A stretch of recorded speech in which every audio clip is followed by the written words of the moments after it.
Good morning. Happy Thursday, February the 20th.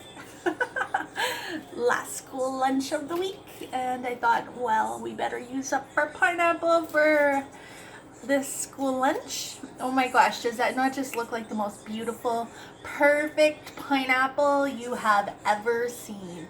Like, my goodness.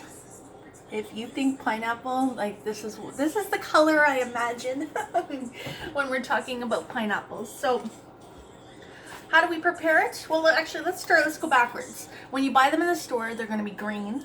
They're going to, they might have a little bit of this yellow on it. Not a whole lot. You want to examine it for a nice firm pineapple. You want to check the underside to make sure it's not all rotted and moldy. Sometimes you might see a little bit of white fuzz under there. That is not going to hurt you. That's not going to hurt the pineapple. It's just because it's been sitting like this on the shelf with the moisture trapped in there. So don't worry too much, but you do want to make sure it's not like rotted out. When you leave it, I like to bring it home and just kind of sit it on my counter and let it hang out and look pretty until it gets to be this gorgeous yellowy color. Once you start to see little flecks of the darker browns happening, you know, hey, I better use this up. I've only got a couple of days before it turns completely deep brown. And in that case, well, it's still good. It's actually still okay to eat. The longer it sits, the sweeter it becomes. But you know, you might, once it starts to get this really deep color, you might have some little spots to cut out of it where it's turned a little bit too much. But this is perfect. All right, let's do this. You are going to want the biggest knife that you have in your kitchen. Well, preferably in an ideal world. And you are going to start by grabbing the neck of the pineapple and holding your knife, and you're going to cut off the bottom. Now, don't be stingy. You don't want to cut off not enough. You want to cut off the bottom, which is for the most part just a hardwoody stem and maybe a little bit of meat here. But see what you did? See how it's kind of lopsided? You have now made your pineapple a flat base for which we're going to work with. Now we want to go to the other side, grab that neck again, and you're going to cut off at the shoulder where it starts to bend right here. You're going to cut that off. Now if you're making smoothies or something, you could totally come back in with the core and more and scoop out some of this leftover meat, but really, realistically, that is not a lot of waste. Okay, so there you go. If you're making a fruit salad platter, look how pretty that could be in the middle. I don't know. So take your now flattened on both sides pineapple, and you're going to grab your pineapple wedger, which is absolutely one of the coolest products of life, providing you know how to use it properly. This is, I see this so often donated to the thrift stores, and I'm pretty sure, I would guess 110%, it's because A, they didn't think they thought they'd, you know, with this tool buy a whole lot more pineapples and didn't. Well, that's possible. Or they just didn't know how to use it. Because I personally think this is easier to use than opening a can of questionable tinned pineapples.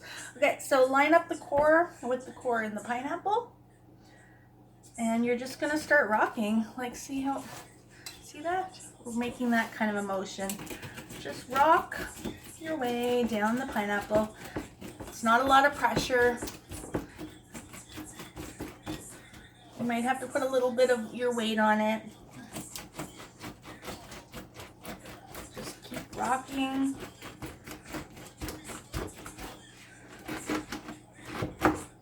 If you find that you do not have enough strength, like, I get it, not everybody has the strength to put their full body weight on that, and that is okay too, because what you would do then is, before you start this process, you would cut your pineapple in half, like in half. So now it's just a little bit of rocking motion.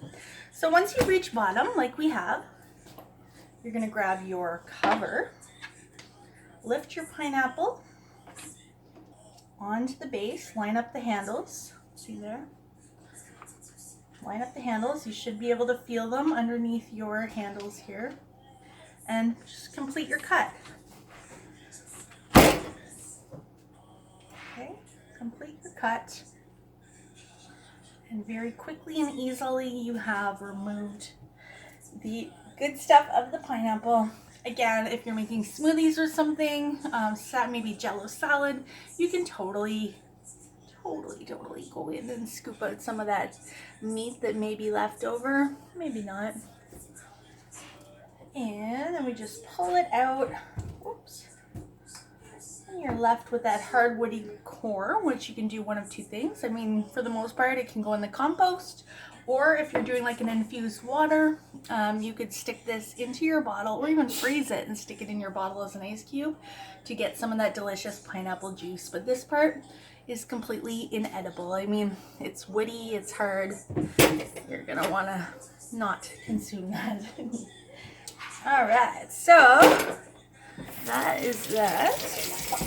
Now what I like to do is I like to grab my apple wedger because I'm packing school lunches. So school lunches mean I have little fingers that are going to be eating these. So I take my pineapple and then I take my apple wedger, which works amazing if you're wedging apple into slices. That's for another day though. And you're gonna line up these two cut pieces with this section right here. So you don't want to make like too many cuts. Okay, and just start rocking down your pineapple. And there you have it. You have these perfectly even, which completely makes my OCD life happy. Skewers, you could put the meal on skewers and grill them, or you can just load them up into your little person's containers to take for lunch. Easy peasy pineapple wedges. That's it, my friends. The pineapple wedger. If you really want to have one of these in your life, I have an order going in later tonight or first thing in the morning. Please let me know, and we will talk to you very soon. Bye for now.